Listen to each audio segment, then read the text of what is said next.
सीधे आपको कानपुर लिए चलते हैं, जहां पर वीरेश पांडे हमारे साथ मौजूद हैं। वीरेश, क्या इसकी सच्चाई समझ आ रही है? हालांकि लगातार इस वायरल वीडियो को हम दिखा रहे हैं, एबीपी गंगा इसकी पुष्टि नहीं करता, लेकिन एसआईटी का गठन कर दिया गया। मुख्यमंत्री की खुद नजर इस पर है। पुलिसिया तंत्र ये कह रहा है कि उनके आवास का ही ये वीडियो है। ऐसे में बेहद गंभीरता से इस मामले को लिया जा रहा है। आप कानपुर में इस वक्त हैं, क्या आप समझ पा रहे हैं इस पूरे वायरल वीडियो को लेकर? देखिए, जो प्रशासनिक अधिकारी होते हैं उनके क्रियाकलाप के बारे में वहाँ की जनता बखूबी जानती है। वो इनडायरेक्ट वे में क्या काम करते हैं, डायरेक्ट वे में क्या काम करते हैं। एम्बियंस वातावरण में बहुत कुछ तैरता रहता है और यही वजह है कि कानपुर के लोग इफ्तिखारुद्दीन, जो लगभग कई सरकारों में 11 साल लगातार कानपुर में विभिन्न पदों पर रहे हैं, उसको लेकर यहाँ की जनता के मन में पहले से भी बहुत सारी आशंकाएं थी। लेकिन जनता के जो जनप्रतिनिधि हैं उन तक बहुत सारी बातें पहुंचाई गई, लोगों में पहुंचाई गई, इसलिए बहुत जनता उद्वेलित है। जो और कार्यकर्ता हैं, सामाजिक कार्यकर्ता, वो उद्वेलित हैं। और जिस तरीके से खबर एबीपी गंगा ने दिखाया है, उसके बाद एक आक्रोश, एक तनाव का माहौल है। भारतीय जनता पार्टी के जो युवा विधायक हैं अभिजीत सांगा, और साथ ही साथ उनके जो तमाम समर्थक हैं, तमाम ऐसे संगठन हैं जो इस बात का विरोध कर रहे हैं कि आखिर क्या हुआ है इस कानपुर के साथ और कितने अरसे से इतने बड़े अधिकारी ने क्या कहा है। हम लोग इस वीडियो को जो वायरल हुआ है इसकी पुष्टि भले न करते हों, लेकिन इसके खिलाफ एसआईटी जांच हो गई। अभिजीत सांगा, जो एम्बियंस वातावरण इनके पास पहुंचा है, कानपुर की जनता लगातार इनसे कुछ बातें कहती रही हैं और यहाँ के जनप्रतिनिधि के नाते उनके कानों तक पहुंचती रही हैं। उनसे खुद बात करते हैं कि वो कितना नाराज हैं, कितना उद्वेलित हैं और क्या क्या कदम उठाने वाले हैं। देखिए, ये जो वीडियो है इसको आप जब देखेंगे तो एक शर्मनाक वीडियो है और उनके जो कृत्य हैं, निश्चित रूप से योगी आदित्यनाथ जी की सरकार में एसआईटी जांच का आदेश हो चुका है, जांच होने जा रही है। और वीडियो में जब आप देखेंगे तो पाएंगे कि वीडियो में वो बोल रहे हैं कि हमारे 1,47,00,000 मुस्लिम जो इस्लाम को मानते हैं, अब उनकी जिम्मेदारी बनती है कि वो विश्व में फैले 7 अरब जनसंख्या को किस तरह कलमा पढ़वाएं और किस तरीके से मुस्लिम बनाने का काम करें, इस्लाम धर्म अपनाने का काम करें। ये एक बहुत अच्छा काम होगा, नेक काम होगा। इस तरीके से लोगों को प्रलोभन देने का काम कर रहे हैं, लोगों को उत्साहित करने का काम कर रहे हैं। ये वीडियो में देखने को मिल रहा है और निश्चित रूप से मेरा तो ये मानना है एसआईटी जांच होगी, ये व्यक्ति दोषी पाया जाएगा।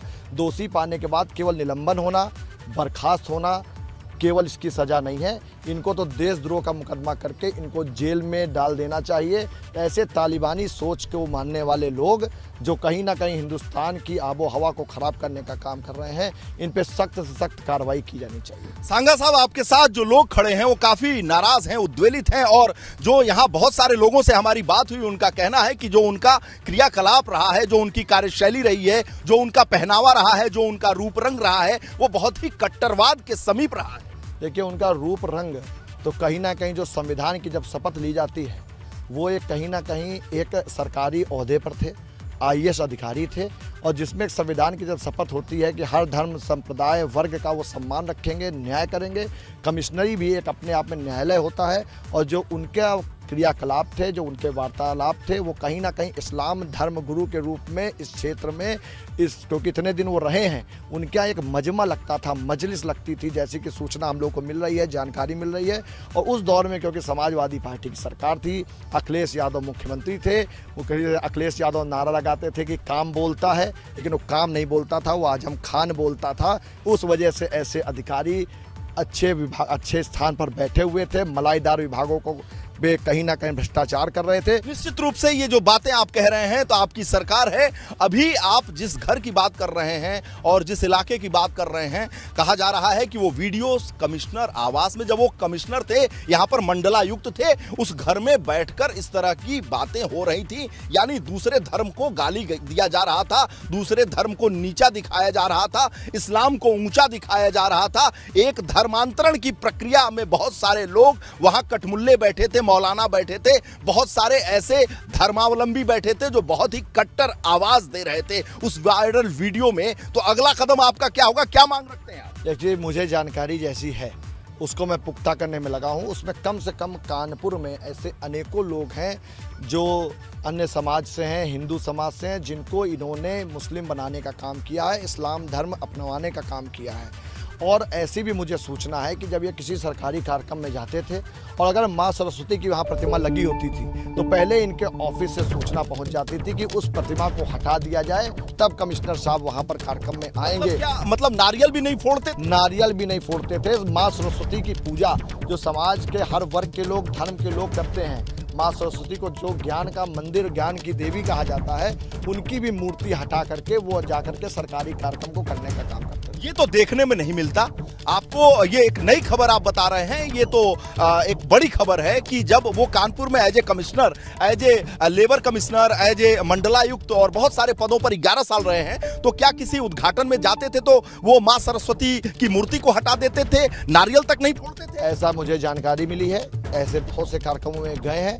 आज जब से वीडियो चल रहा है, इनकी चर्चाएं कानपुर में तेज हो गई हैं। इनके कृत्य, इनके कुकृत्य, इनके कारनामे उजागर होने लगे हैं। लोगों के माध्यम से, आम जनमानस के माध्यम से मौखिक रूप से मैं उसको सुनने का काम कर रहा हूं। और कहीं ना कहीं जब इनके बारे में जानकारी मिल रही है तो ये एक संवैधानिक पद पर बैठे हुए एक विशेष धर्म के धर्मगुरु के रूप में और कहीं ना कहीं तालिबानी सोच के साथ शरिया कानून लागू कराने के प्रयास में थे। निश्चित रूप से जो उनकी किताब है शुद्ध धर्म, उसमें बहुत सारी ऐसी बातें हैं जो इस संविधान के पद पर बैठा हुआ व्यक्ति है, जो बेहतर तरीके से लोकतांत्रिक प्रक्रिया में काम कर रहा हो, उसको ये शोभा नहीं देती हैं। वो किताब बहुत दूर तक प्रचारित प्रसारित की गई। कहा जाता है कि हाईवे पर खड़ा होकर उसको प्रचारित प्रसारित किया जाता रहा, लोगों के हाथों में बांट दिया जाता। वो किताब पहुंच गया यहाँ से आमिर खान तक पहुंच गया, वो किताब यहाँ से शाहरुख खान तक पहुंच गया, बॉलीवुड तक पहुंच गया और इस देश के बहुत सारे मानिंद लोगों के पास पहुंच गया। उपराष्ट्रपति हामिद अंसारी के पास, तत्कालीन उपराष्ट्रपति के पास पहुंच गया। बहुत सारे वीडियो में ऐसे बयान हैं जो सुनकर रोंगटे खड़े हो जाते हैं और लगता है कि ऐसा, इस तरह का कृत्य कैसे किया जा सकता है। देखिए सांगा साहब, आप कह रहे हैं कि उस घर में जिस तरह का ये कृत्य हुआ है, आपकी मांग क्या है? देखिए, मेरी मांग तो ये है, खास तौर पे जो इस वर्ग में इंटेलेक्चुअल क्लास है, आज के तारीख में उनमें फैशन बन चुका है इस्लाम धर्म के साथ साथ अन्य धर्मों को अपमानित करने का, अन्य वर्ग के लोगों को अपने धर्म में शामिल कराने के लिए धर्मांतरण करने का, और जो इस तरह के कृत्य करेगा उसको कहीं ना कहीं ये लोग विशेष स्थान देने का काम अपने धर्म में कर रहे हैं। ऐसे लोगों को चिन्हित करने की ज़रूरत है। आपको याद होगा, तालिबान ने जब अफगानिस्तान में कब्जा किया तो शफीकुर रहमान बर्क ने उसके समर्थन में बयान दिया और अखिलेश यादव की चुप्पी नहीं टूटी। और मैं बताना चाहता हूं कि मेरा प्रयास रहेगा, हमारे सभी साथियों का प्रयास रहेगा, जो कमिश्नर का बंगला दूषित किया गया है, जहां पर जो संवैधानिक स्थान है, न्याय का मंदिर है, उस स्थान पर इन लोगों ने धर्मांतरण करा करके उस स्थान को दूषित किया है। मैं बिठूर के गंगा जल से उस स्थान को पवित्र कराने का प्रयास करूंगा। जो हमारे यहाँ इस समय कमिश्नर हैं, मैं उनसे बात करके मैं उस स्थान को पुनः हवन करवा करके और वहाँ पर गंगा जल से उसको शुद्ध कराने का प्रयास करूंगा, काम करूंगा। क्या ये आप सभी लोग कह रहे हैं क्या? बिल्कुल अच्छा, ये शैलेंद्र जी हैं। शैलेंद्र जी मुख्य शिकायतकर्ता हैं। इन्होंने मुख्यमंत्री कार्यालय में मेल किया, एसीएस होम को मेल किया, मुख्य सचिव आर.के. तिवारी को मेल किया, मुख्यमंत्री योगी आदित्यनाथ को मेल किया इस बाबत, और पिछले कई महीनों से लगे हुए हैं इफ्तिखारुद्दीन की ये जो चीजें हैं तथाकथित रूप से, हम इसकी पुष्टि नहीं करते, लेकिन जो वीडियो वायरल हुआ है उसकी जांच के लिए एसआईटी का गठन कर दिया गया है। तो जाहिर सी बात है, जो मुख्य शिकायतकर्ता हैं उनसे जानते हैं। शैलेंद्र जी, ये जो आपको इस बात की जानकारी किसके माध्यम से हुई और आपने क्यों शिकायत की और कब शिकायत की? चूँकि मैं भारतीय जनता पार्टी का कार्यकर्ता हूँ और इससे पहले मैं बजरंग दल और विश्व हिंदू परिषद में काम करता था। उसी नाते जो वहाँ पे काम हुआ, अंदर के कर्मचारियों और उनके लोगों के द्वारा जो वीडियो बनाए गए, उन्होंने पहले मुझसे मौखिक रूप पर कहा। जब वीडियो के साक्ष्य मेरे पास आ गए, उसके बाद मैंने माननीय मुख्यमंत्री जी से शिकायत करी। शिकायत करने के बाद में मैंने उनसे कहा कि आप जब भी कहेंगे, मुझे जांच के लिए बुलाएंगे, मैं वीडियो लेकर के साक्ष्य के साथ आपके सामने उपस्थित हो जाऊंगा। और अभी तक मुझको बुलाया नहीं है, लेकिन इस सारे विषय में लोग मुझसे संपर्क कर रहे हैं। आज भी बताया गया मुझे अभी फ़ोन करके कि बिदरू में भी उन्होंने एक मस्जिद का निर्माण करवाया। जिस ब्लॉक में हम लोग खड़े हैं यहाँ भी एक मस्जिद का निर्माण उन्होंने करवाया। और उनके यहाँ पर रहने वाले जो कर्मचारी हिंदू थे, अगर टीका लगा कर जाते थे तो उनको अभद्रता के साथ बाहर कर दिया जाता था कि टीका पोंछ करके ही अंदर आना। ऐसे तमाम काम। एक महिला हमको मिली जिसने बताया कि जब इसका काम, मेट्रो का काम चल रहा था, उस समय वो लोग इनके पास गए कि हमारी बस्ती ना गिराई जाए।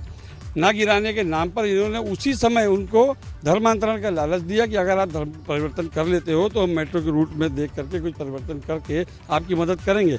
उनके इनकार करने पर उनको दुत्कार करके वहाँ से भगा दिया गया। और जो बातें हैं निकलकर वीडियो में आ रही उसमें लिखा है कि पूरी दुनिया के लोगों को कलमा पढ़ा दो।